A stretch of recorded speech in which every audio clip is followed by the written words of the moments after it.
Prontos para a palavra? João capítulo 4.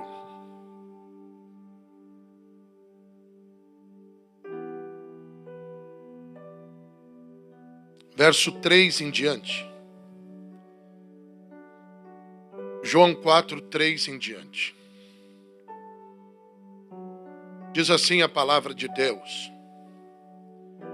E ele deixou a Judéia e voltou outra vez para Galiléia, e era-lhe necessário passar por Samaria. E chegou a uma cidade samaritana chamada Sicar, perto das terras de Jacó, que dera ao seu filho José. Estava ali a fonte de Jacó, e Jesus, cansado da viagem, assentou-se junto à fonte, era quase meio-dia. E vindo uma mulher samaritana tirar água, Jesus lhe disse: dá-me de beber. Seus discípulos tinham ido à cidade comprar comida. Disse-lhe a mulher samaritana: como sendo tu judeu, me pedes de beber a mim, que sou mulher samaritana? Pois os judeus não se dão bem com os samaritanos. E respondeu-lhe Jesus: se conheceras o dom de Deus, e quem é o que te pede, dá-me de beber, tu lhe pedirias, e ele te daria água viva. E disse a mulher: Senhor, tu não tens com que tirá-la, e o poço é fundo, onde tens a água viva? És tu maior do que o nosso pai Jacó, que nos deu o poço, do qual ele próprio bebeu, bem como seus filhos e seu gado? Respondeu Jesus: todo aquele que beber dessa água tornará a ter sede, mas aquele que beber da água que eu lhe der, nunca mais terá sede. Deveras a água que eu lhe der se fará nele uma fonte de água que jorre para a vida eterna. Disse-lhe a mulher: Senhor, dá-me dessa água, para que eu não mais tenha sede, e nem precise vir aqui tirá-la. E disse Jesus: vai e chama o teu marido e volta aqui. Respondeu ela: não tenho marido. Disse Jesus: tem razão em dizer que não tem marido, pois já tiveste 5 maridos, e o que agora tens não é teu marido. Isso disseste com verdade. Disse a mulher: Senhor, eu vejo que és profeta. Nossos pais adoraram nesse monte, mas vós, os judeus, dizeis que é em Jerusalém o lugar onde se deve adorar. E disse Jesus: mulher, crê-me, a hora vem em que nem neste monte, nem em Jerusalém adorareis o Pai. Vós, os samaritanos, adorais os que não conheceis. Nós adoramos o que conhecemos, pois a salvação vem dos judeus. No entanto, vem a hora, e já chegou, em que os verdadeiros adoradores adorarão o Pai em espírito e em verdade. Pois o Pai procura tais que assim o adorem. Deus é espírito, e importa que os que o adoram, adorem em espírito e em verdade. Disse a mulher: eu sei que o Messias, chamado Cristo, ele virá. Quando ele vier, ele vai explicar tudo para nós. Disse Jesus: sou eu. Sou eu que falo contigo.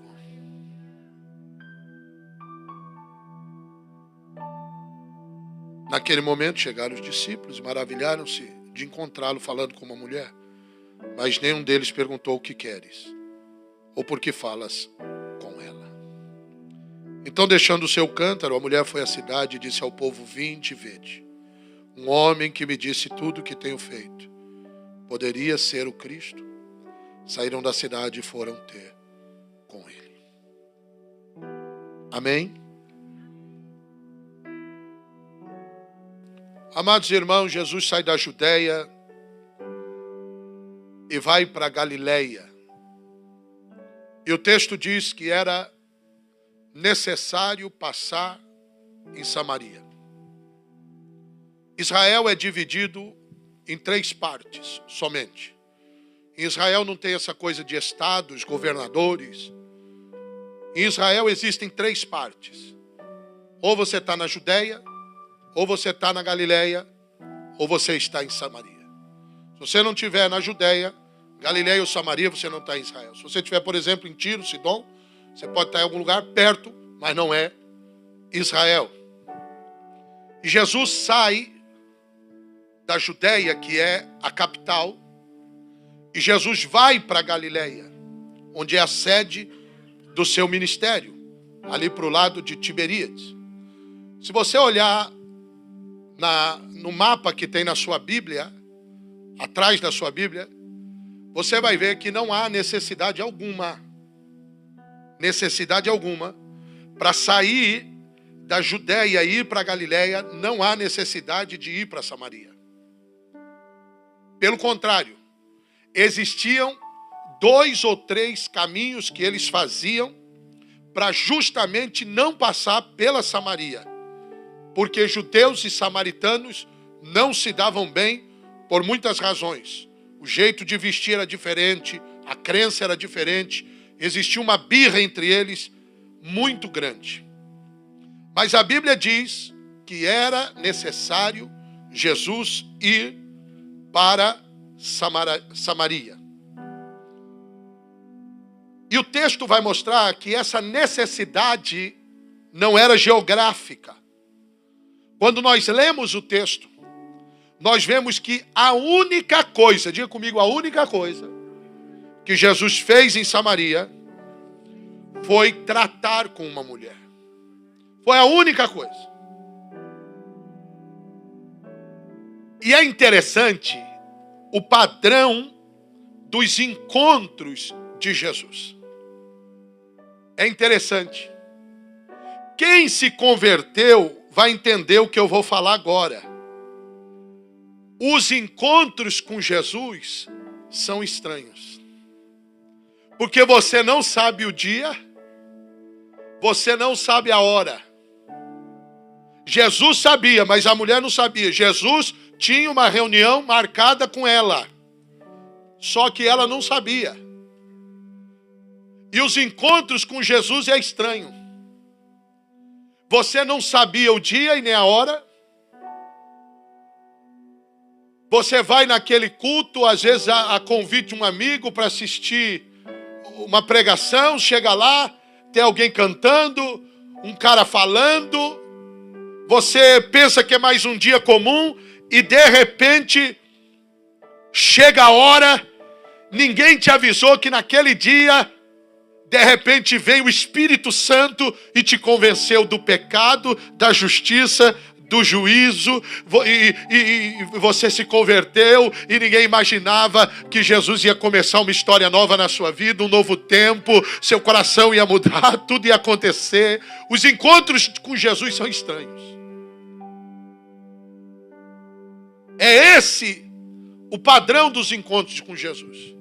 Se você vê, a Bíblia não foi feita por capítulos, isso começou de alguns séculos para cá. Mas se você vê, por exemplo, o final do capítulo 7 de João 7,53, diz assim: e todos foram para sua casa. Mas quando começa o verso 8, aí Jesus tinha uma reunião. Todos foram para sua casa. João 7,53, verso 8, que é continuação. Jesus, porém, foi para o Monte das Oliveiras. Por quê? Porque naquele dia Jesus tinha um encontro com uma mulher pecadora. Ela não sabia, ela estava na cama com o amante. E os homens iam pegá-la em adultério e iam apedrejá-la.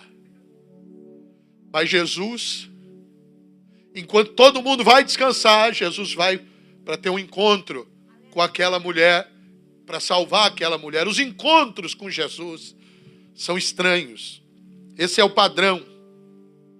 E quando Jesus chega em Samaria, ele sobe no monte, que é o Monte Gerizim.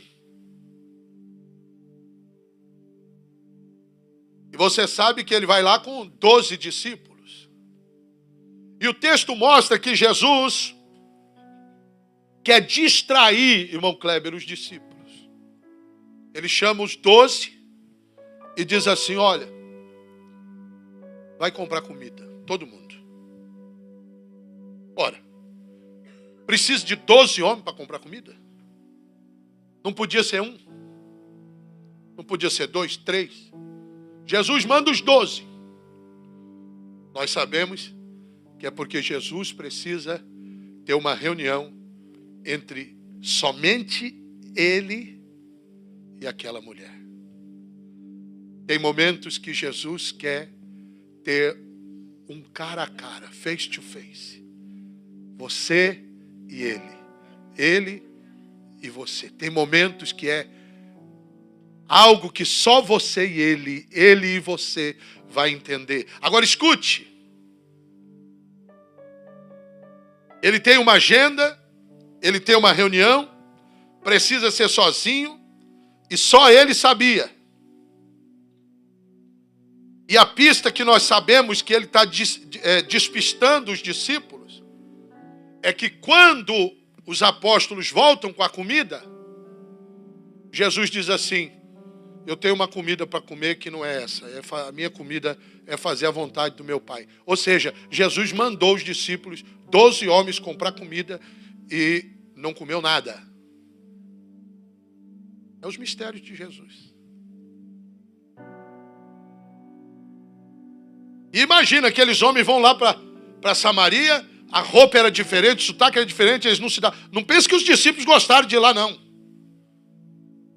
E não é fácil comprar comida para 12, 3 pessoas. Imagina, se alguém chegar agora, tem comida na tua casa pronta, descongelada para 13. Era para Jesus mais 12. Se alguém falar, amanhã, estou indo na sua casa depois do culto, 13. Não é fácil. E eles vão lá comprar. Comprar sacolas, uma marmita numa sacola de um, 3 no outro, um pão, enfim. Escute. Enquanto os discípulos estão comprando, a Bíblia diz que Jesus fica encostado no poço, descansando, é o que diz o texto. E chega a mulher da reunião.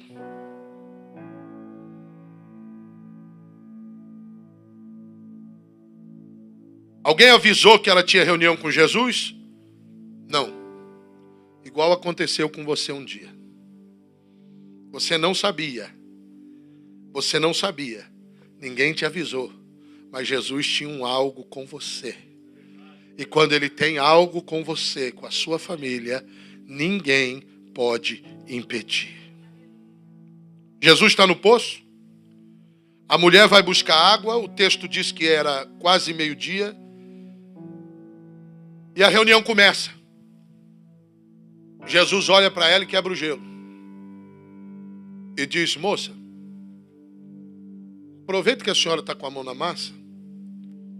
A senhora pode me dar, pega um copo com água para mim? E ela se faz de durona, porque judeus não se davam com samaritano. E no Talmud tem uma regra, que uma mulher não podia falar com um homem, a não ser acompanhada do seu marido, do seu irmão mais velho, ou do seu pai. Como ela não estava com seu marido, com seu irmão mais velho, nem com seu pai, não era correto ela falar com ele. O texto mostra que essa mulher tinha experiência com homens. O texto mostra que ela era experiente com homens. E Jesus tinha 30. Era um jovem rapaz. Quando ela olha aquilo, ela diz: esse cara não quer água. O que ele está falando? E ela diz: como que você puxa uma conversa comigo, sendo você judeu? Na nossa Bíblia está escrito assim: como tu, sendo judeu, você pede para mim algo que sou samaritana. Escute. E Jesus olha para ela e diz: que é isso, dona? Não precisa ser grosseira assim. Se a senhora soubesse quem é que está pedindo essa água para a senhora, os papéis aqui iam se inverter. Jesus disse: se você soubesse o dom de Deus, dom na palavra no grego significa carisma, que quer dizer presente. Em outras palavras, Jesus está dizendo assim para ela: se você soubesse o presente que Deus trouxe aqui para você hoje, não seria eu que pediria água para você. O papel se inverteria. A senhora é que ia pedir para mim, dona. E tem uma coisa, eu não ia negar, não. Pelo contrário, eu serviria a senhora. Quer dizer, não somente serviria, mas eu te daria mais do que uma água. Eu te daria um rio de águas vivas.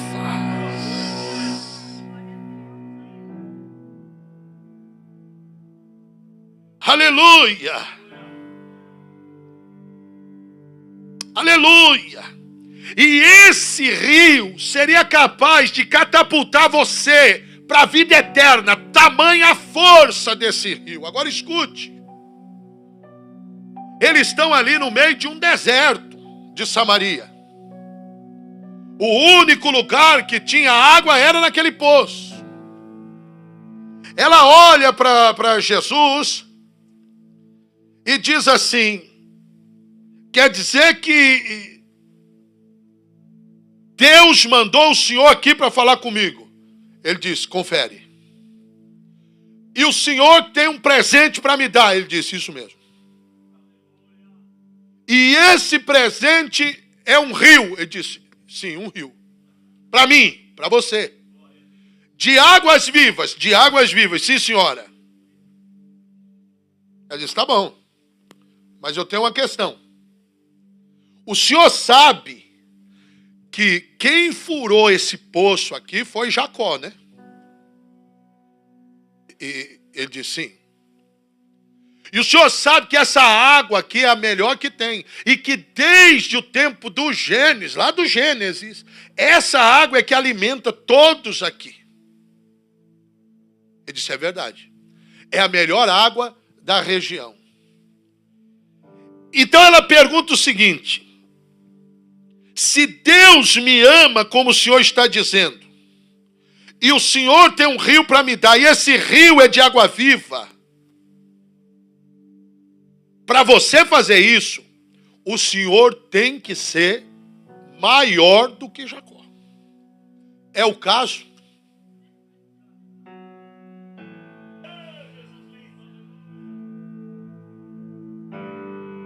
O senhor é maior do que Jacó. Jesus olha para ela, dá um sorriso e disse: é o caso, moça. Aqui está quem é maior do que Jacó. Ela dá um passo para trás e diz: como isso? Ele diz: vou te explicar. Essa água é muito boa. Está durando todos esses anos, mas tem uma coisa. Se alguém bebe da água que o Jacó tem para dar, esse alguém volta a ter sede. Mas o presente que eu vim te dar, e se alguém beber dessa água viva que eu tenho para você, esse alguém vai ser dessedentado para sempre, porque vai nascer dentro dele um rio de água viva, que vai jorrar para a vida eterna, e essa pessoa nunca mais terá sede. É isso mesmo, dona. Aqui está quem é maior do que Jacó. E esse rio vai matar uma sede espiritual. Porque dentro dessa pessoa vai nascer uma fonte poderosa que vai jorrar para a vida eterna e que não vai parar e que não vai acabar. Essa fonte de águas vivas.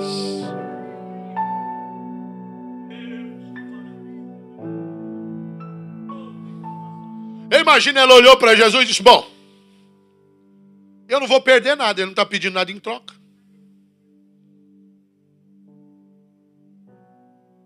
Ela disse: então tá bom, eu aceito esse rio. Eu quero. Traz a escritura que eu vou assinar e me leva aí onde é essa fazenda, esse lugar, onde tem esse rio de água viva, que eu quero ele para mim. Me dá dessa água para que eu nunca mais tenha sede. Jesus olha para ela e diz: eu vou te dar. Mas você é mulher, você disse bem, tem a lei entre nós. Faz o seguinte: busca o teu marido e traz ele aqui, que eu vou fazer a entrega do rio para você.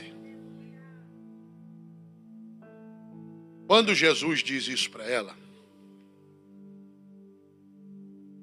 Jesus mexe na ferida dela. Vocês sabem que Jesus sabe pegar na nossa ferida. Porque essa mulher, ela já teve 5 maridos. Ela já morou em 5 casas diferentes. Essa mulher já ouviu gritos de 5 vozes diferentes. Ela já ouviu portas batendo.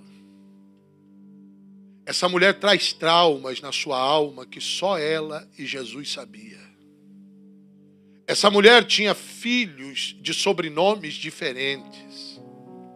Essa mulher já tinha cozinhado em 5 fogões diferentes.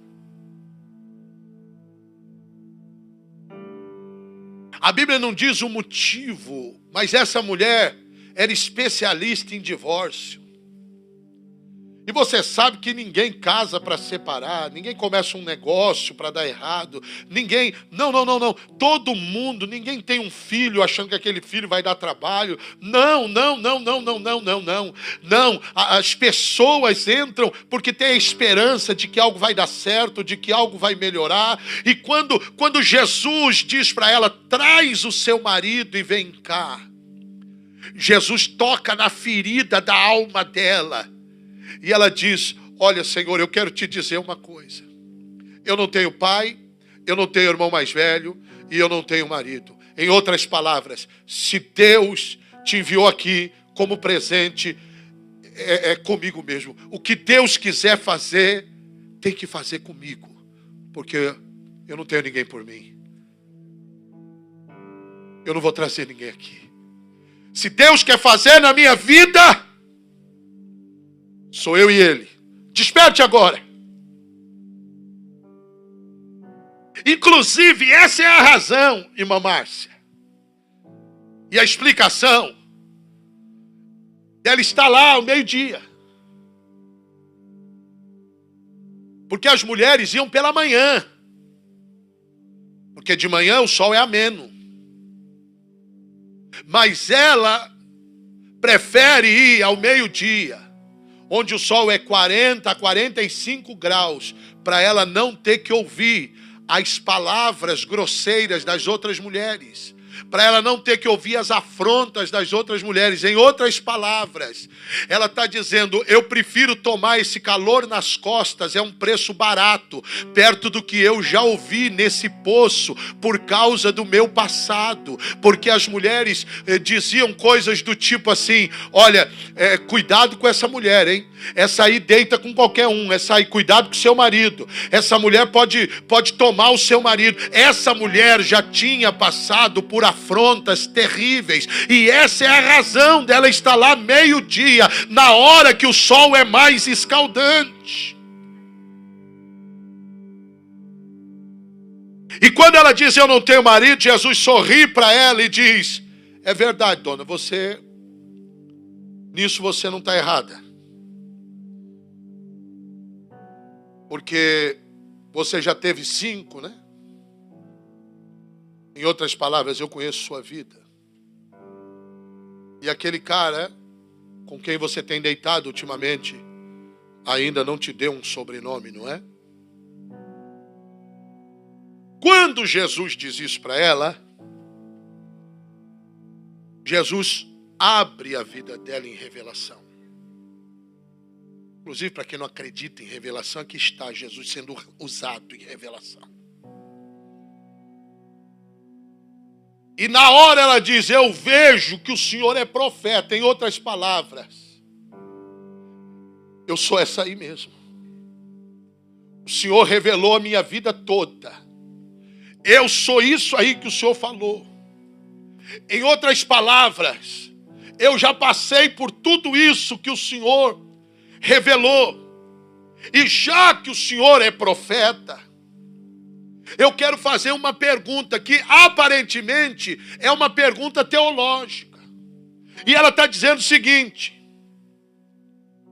os meus pais adoram nesse monte, o Monte Gerizim, em Samaria, que inclusive foi a primeira capital. Antes de Jerusalém, a capital de Israel era Samaria. Gerizim foi onde Josué leu as leis, aonde ali ele consagrou a Deus oferta, onde Abraão levantou o primeiro altar. Ela disse: meus pais adoram aqui. Mas vocês dizem que a verdadeira adoração é lá em Jerusalém, lá no sul, lá no templo de Salomão, que agora nesse tempo era o templo de Herodes. E eu quero saber uma coisa: onde é o certo? É aqui em Gerizim, aqui em Samaria, ou nós devemos adorar lá em Jerusalém? Parece uma pergunta teológica, mas não é. Na verdade, meus irmãos, ela está gritando na sua alma. O que ela está dizendo é o seguinte: Senhor, é o seguinte, eu cresci nessa religião. Aqui eu participei da escola dominical, aqui eu cantei no coral, aqui eu brinquei junto com o pessoal aqui dessa religião, aqui eu participei do teatro. Meus pais disseram que aqui que a gente ia adorar a Deus, que a gente ia buscar a Deus, mas o Senhor disse, e é verdade, para mim nunca deu certo. Eu já passei por 5 casamentos e minha vida é uma desgraça, minha vida está toda errada, minha vida é só sofrimento. Por muitas vezes eu esperei que ia dar certo e não deu, mas vocês dizem que o correto é lá no templo. Mas tem uma coisa, eu sou samaritana, e quando eu chego lá no templo, o máximo que eu posso chegar é no pátio, porque os levitas estão na porta e perguntam: tu és judia ou samaritana? E quando eu digo que sou samaritana, eles dizem: casca fora daqui, porque aqui não é lugar para você. Então me responde: onde é que eu encontro Deus? Onde é que eu encontro Deus? Eu quero adorar esse Deus que tem um rio, mas eu preciso saber aonde Ele está, porque na minha vida essa religião não mudou nada.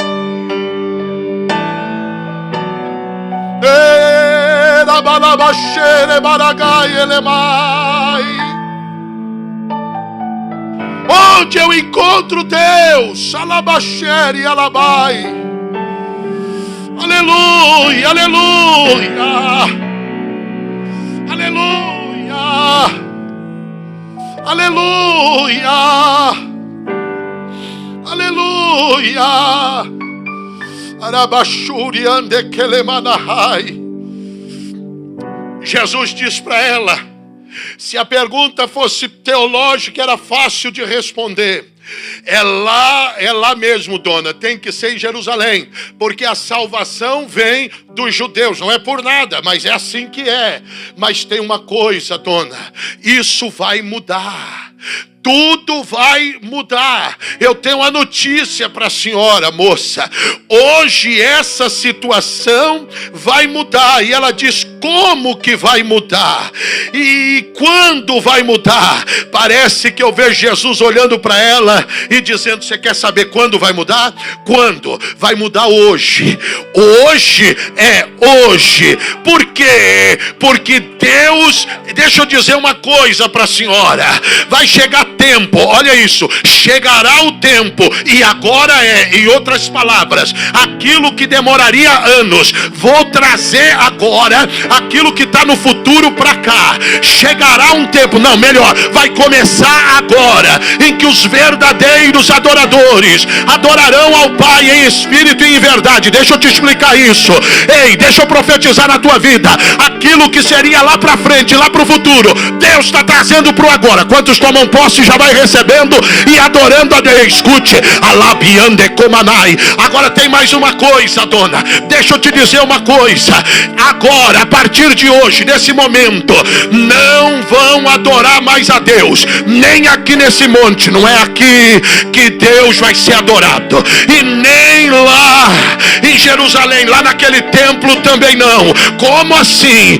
Deus é espírito, moça, e a partir desse momento, qualquer pessoa vai poder sentir a presença dele, desde que o coração esteja aberto e contrito.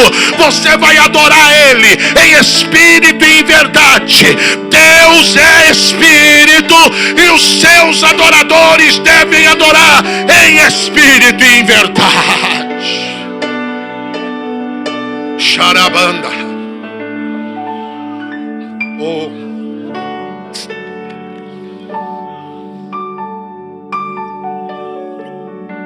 A partir de quando? De agora, moça. Quer dizer que se eu estiver na minha cozinha cortando bife, e eu posso adorar Deus lá, e sentir a presença de Deus lá, e glorificar a Deus lá, pode. Quer dizer que se eu estiver no meu carro, dirigindo o meu táxi, meu Uber, quer dizer que lá eu posso cultuar Deus, eu posso me consertar com Deus. Quer dizer que eu posso estar arrumando um carro e posso estar falando com Deus. Eu posso estar no banheiro. Quer dizer que aonde eu estiver, em qualquer lugar, até mesmo na minha empresa, quando tudo está virado de ponta cabeça, eu posso entrar num cantinho e falar com ele, conectar com ele, e ali ele vai falar comigo e vai receber a minha adoração. Ele disse: sim, senhora. Deus é espírito, moça, e importa que os seus adoradores o adorem em espírito, mas tem que ser de verdade. Cutuca o seu irmão e diga: tem que ser de verdade. Porque Deus conhece o que você não... Deus vê o que você não mostra. Deus vê o que eu não mostro. Deus vê quando você veio aqui para cumprir tabela. Deus vê o que ninguém vê. Deus vê o que está dentro da alma. Deus vê o que está no espírito. Deus vê quando você toca, quando você louva, quando você faz a comida, quando você está no som, quando você está na porta, quando você está ofertando. Tudo isso Deus conhece. Escute. Oh, aleluia.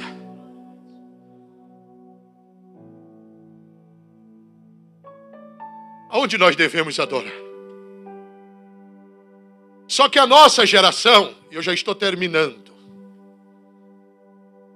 mas o melhor ainda está por vir. Cutuca teu vizinho e diga: o melhor ainda está por vir. Fica desperto.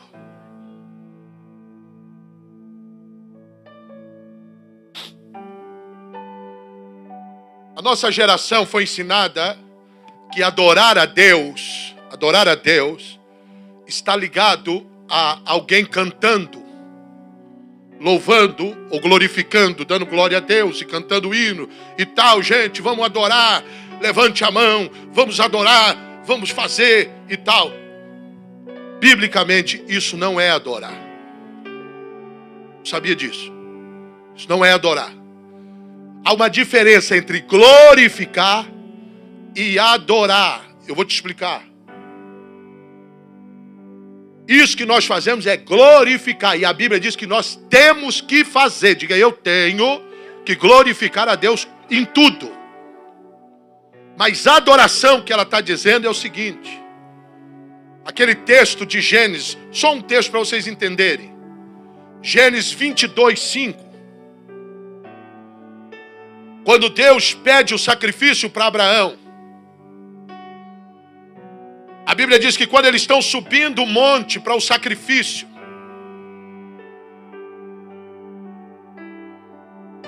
olha aí, ficai-vos aqui com o jumento, eu e o moço iremos até ali, é Isaac, e vamos adorar, e havendo adorado, tornaremos a voz. Olha o que o menino diz, quando ele percebe que o pai diz que vai adorar, olha o que ele diz, verso 6, e tomou Abraão a lenha do holocausto, falou sobre Isaac, e ele tomou o cutelo na mão e foram ambos juntos. Verso 7.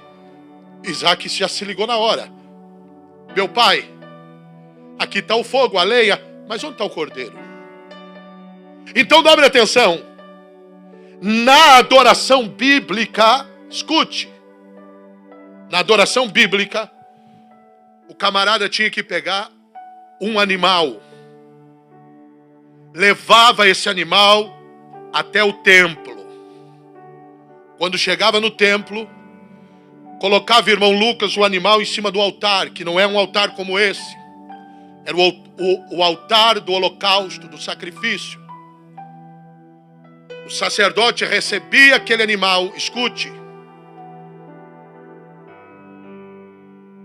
O homem que levou o animal no altar, punha as mãos na cabeça do animal, fechava os olhos, pedia perdão a Deus por todos os seus pecados. Em outras palavras, aquilo que seria o motivo da sua morte, do seu pecado, o animal, o cordeiro, está morrendo por ele, no lugar dele. Ele se arrepende e ele tem que olhar. O sacerdote vai pegar uma faca e vai cortar a jugular do animal. O sangue tem que espirrar, porque sem sangue não há remissão de pecados. O Velho Testamento está mostrando o que vai acontecer no Novo Testamento. Alguém vai pagar com a vida para que eu não morra. Foi o que Jesus fez na cruz. Por isso que João Batista, quando viu Jesus, ele disse: eis o Cordeiro de Deus que tira o pecado do mundo. Escute, pegou. Adoração tem a ver com arrependimento. Adoração tem a ver com conserto. Adoração tem a ver com arrependimento, com se consertar com a Trindade. Então escute. Quando coloca ali o animal, coloca a mão direita na cabeça, corta o pescoço do animal. Então, o que Jesus está dizendo, os meus adoradores adorarão em espírito, está dizendo que em qualquer momento, em qualquer lugar, você pode se consertar com Deus, se arrepender dos seus pecados e ter acesso à Trindade. No carro, na casa, na igreja, no trabalho.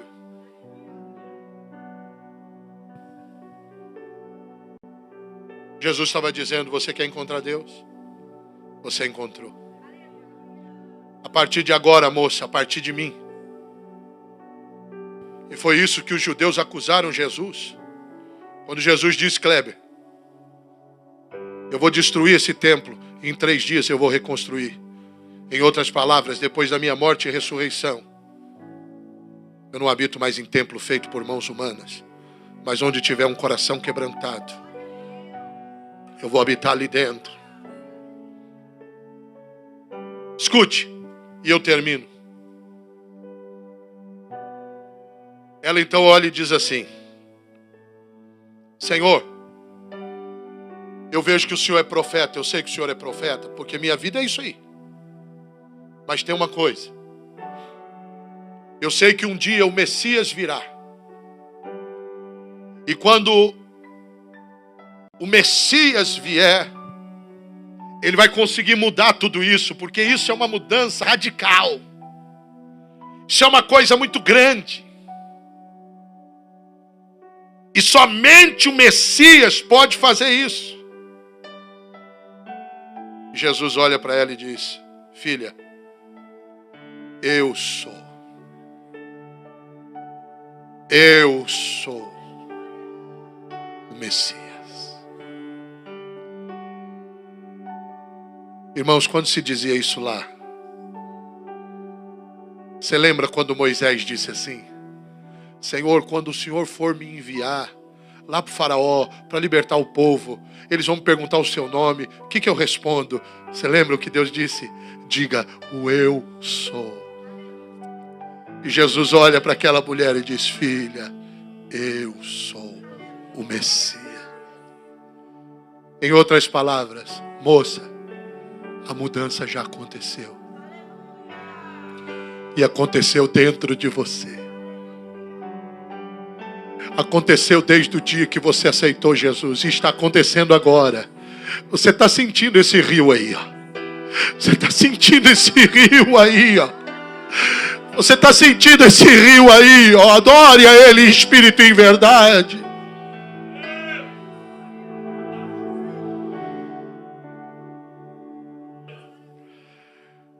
Eu já fiz essa mudança dentro de você.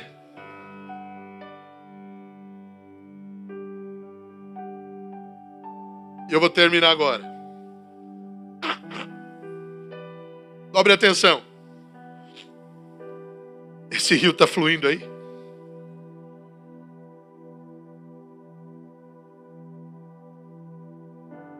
A reunião está terminando com a mulher. Aquela mulher não vai ser mais a mesma. Você conhece a história. A pastora Adriana, ela sai dali. Tem gente que é contra a mulher pregar. Ela sai dali.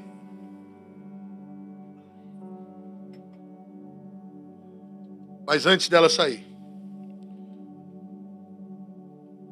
chegam os apóstolos. Continua. Quem lembra dos apóstolos? Eles tinham ido comprar o quê? E chega eles. Um monte de sacola. Comida para 13. Nem imagino o que Jesus já fez. Quando eles olham Jesus falando com aquela mulher, a Bíblia diz que eles ficam espantados. Mas ninguém ousava fazer perguntas para Jesus por que ele estava falando com uma mulher samaritana. Às vezes Deus trata com a gente e as pessoas não gostam. Elas ficam incomodadas. Por que Deus está falando com essa pecadora, com esse pecador? Esse tipo de gente não conhece Jesus. Escute, escute. Os discípulos andaram a cidade inteira de Samaria e a única coisa que eles trouxeram foram compras. Sacolas. Diga comigo, compras. Diga comigo, sacolas. Enquanto os discípulos chegam, essa mulher, a Bíblia diz que ela sai. E ela vai em Samaria. E antes dos discípulos irem embora, ela volta com a cidade inteira.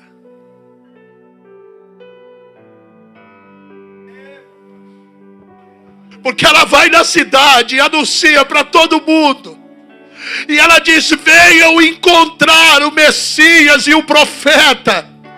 Eu encontrei um homem que falou a minha vida e que me deu um rio, e esse rio está jorrando dentro de mim, e vocês precisam conhecer esse Jesus que eu conheci. E eu não sei a forma que ela falou, mas foi algo tão poderoso. Esse rio estava jorrando dentro dela de uma forma tão linda que a Bíblia diz que a cidade inteira vem com ela, e num dia ela trouxe uma cidade inteira para Jesus.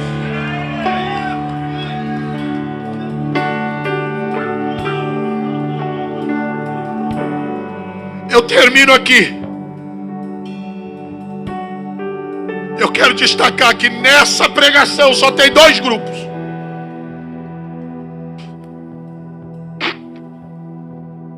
Diga comigo, 2 grupos. E nós estamos em um deles. Só tem 2 e nós estamos em um. Eu estou em um, você está em um. Só tem 2 grupos. Um é grande, é o dos discípulos. Andaram a cidade inteira, gastaram dinheiro, voltaram para Jesus com sacolas e com compras.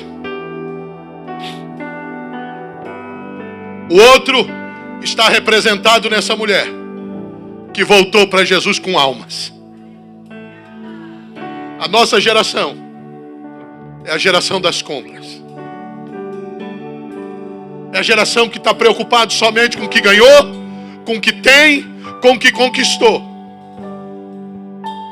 Nossos testemunhos mudaram. Nossos testemunhos têm sido só para falar das nossas conquistas. Do carro que compramos, da casa que adquirimos. Nós somos a geração das compras. Da geração que não pode repetir um vestido no culto. Da geração que está mais preocupado com a aparência.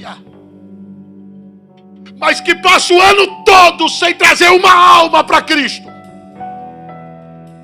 E quando eu preparava essa mensagem, eu chorei aos pés do Senhor. E eu disse: Deus, eu não quero ser essa geração mais.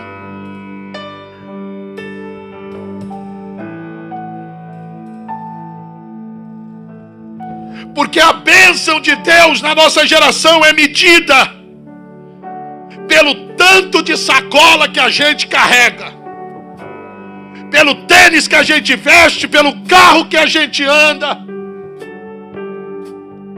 Mas eu te pergunto, será que é isso que marca a vida de um crente? Será que é isso que mede a espiritualidade ou o galardão na vida de um cristão? Será que nós devemos e podemos ser medidos tão somente pelas finanças, pelas coisas que conquistamos?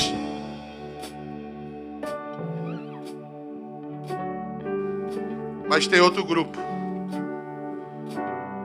É o time da mulher samaritana. Ela voltou com a mesma roupa que ela tinha saído. Mas ela teve a vida transformada pelo poder do Evangelho. E ela entra, atravessa a cidade, sem sacola nenhuma, com a mesma roupa, sem comprar nada. Mas ela volta para Jesus trazendo almas. Fique de pé no seu lugar. Eu tenho uma pergunta para você. Quando você se apresenta na presença de Deus, o que você traz? Com que você tem se preocupado? Com a camiseta que você veste? Com o vestido, com o sapato? Ou se você tem ganho almas para Deus? Qual time você faz parte? O time das sacolas ou o time das almas? Só tem 2 times aqui. Só 2. E o relógio de Deus está chegando na hora de tocar o alarme. Jesus está voltando. Feche os seus olhos em oração. Deus, perdoa meus pecados. Perdoa a minha ganância. Perdoa, Senhor, o meu preocupar somente com as coisas terrenas. Senhor, se eu tenho sido desse time que só está preocupado com coisas materiais, me muda hoje. Eu quero ganhar almas para o teu reino, Senhor. Senhor, eu quero sair daqui jorrando da água viva, como essa mulher jorrou. E assim como essa mulher influenciou uma cidade, eu quero influenciar uma cidade. Deus que fez o céu e a terra. Se tem alguém aqui que vai influenciar uma cidade com o coração contrito, quebrantado, alguém que entendeu essa mensagem, toca ele com teu Espírito Santo, enche ele de poder e levanta essa igreja como uma igreja missionária que ganha almas e que influencia a cidade. Se tu queres ser um ganhador, uma ganhadora de alma, se tu queres ser um obreiro, uma obreira, um missionário, uma missionária, levante a tua mão e receba e bebe deste rio, dessa fonte agora.